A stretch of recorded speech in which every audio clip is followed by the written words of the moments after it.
Close. According to a new NBC News Wall Street Journal poll, President Donald Trump's job approval rating has declined to the lowest point of his presidency. USA Today. Truman evoked respect and an era of cordiality because he was Trump's opposite in crucial ways.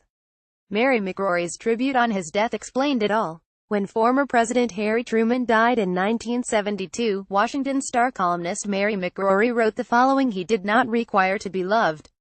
He did not expect to be followed blindly.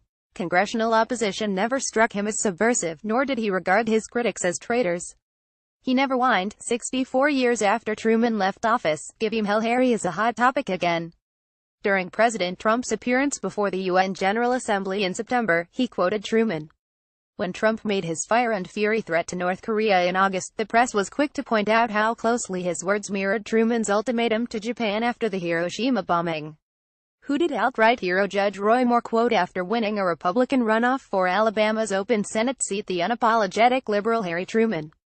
The press is full of Truman to the G20 summit, and why Trump is no Harry Truman. New Yorker. What Truman can teach Trump. Wall Street Journal. Trump echoes Truman but situation differs. MSNBC. More McCain's 50-year anniversary since Vietnam plane crash. An exceptional life. More Grover Norquist. Time to act on tax reform. Why are we getting so much Truman these days? Never mind that the beginning of the Truman era bears uncanny similarities to Trump's. From the accidental nature of their presidencies, few saw either of these men coming, to a sudden downturn in our relations with Moscow, to the possibility of nuclear war in the Far East. The real reason we are hearing Truman's name is because it carries so much political currency. How this came to be can be summed up neatly in the image America formed of Truman during the first year of his presidency, in contrast to the image a huge majority of Americans have of our chief executive today. Truman rose from vice president to president on April 12, 1945, following the death of Franklin Roosevelt. He had been an obscure politician. Robert Nixon, a White House correspondent at the time, later said, "Here was a man who came into the White House almost as though he had been picked at random off the street." Truman came to the presidency with no experience in foreign relations during the climactic moments of World War II.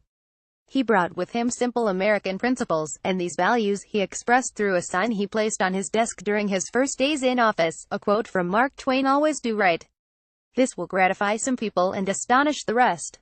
Truman's White House staff and cabinet formed opinions of him during his first months. Nothing but the most favorable reaction. "I think he is going to measure up splendidly to the tremendous job which faces him under Secretary of State Joseph Grew.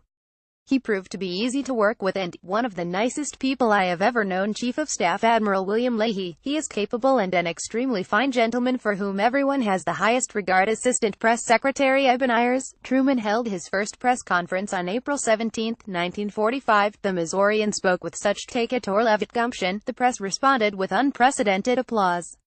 His first press conferences were wonderful, Press Secretary Jonathan Daniels later said. Truman had an often tumultuous relationship with the press. In his diary, he once compared reporters to prostitutes. But the press respected him because he did not lie. If he could not tell the truth, he said nothing at all. In a letter to his mother and sister, Truman said he told his press staff that "My family all told the truth all the time." More Trump offer to pay Russia probe legal bills for AIDS is a terrible idea. Policing the USAA. Look at race, justice. Mediano president of the last 50 years was so widely and warmly liked by reporters as Mr. Truman, remembered Cabell Phillips, who served as a New York Times Washington correspondent for 26 years. And what about the country at large? When Truman became president, his obscurity confounded the nation, yet he quickly unified it behind him. Not yet 5 months into his tenure, a Gallup poll set his approval rating at 87%, higher than his predecessor Franklin Roosevelt's had ever been. According to the poll, Americans believed Truman to be fair-minded, a hard worker, but realist who looks at things squarely and seeks good advice, and has no crackpot ideas. 3 months into the Truman era, the Washington Post described the country's reaction to him in a story called "Whole Nation Reflects Era of Good Feeling Inspired by President." The mood of the United States is one of extraordinary friendliness. Americans appear to be more at ease with each other.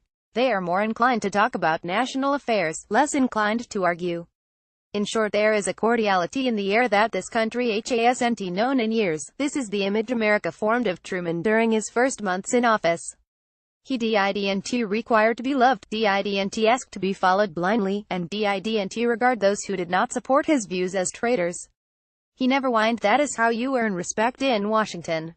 A.J. Bem is the author of The Accidental President Harry S. Truman and the 4 Months That Changed the World, which was published last week. Read or share this story. http://sussit.ly2zoc9zf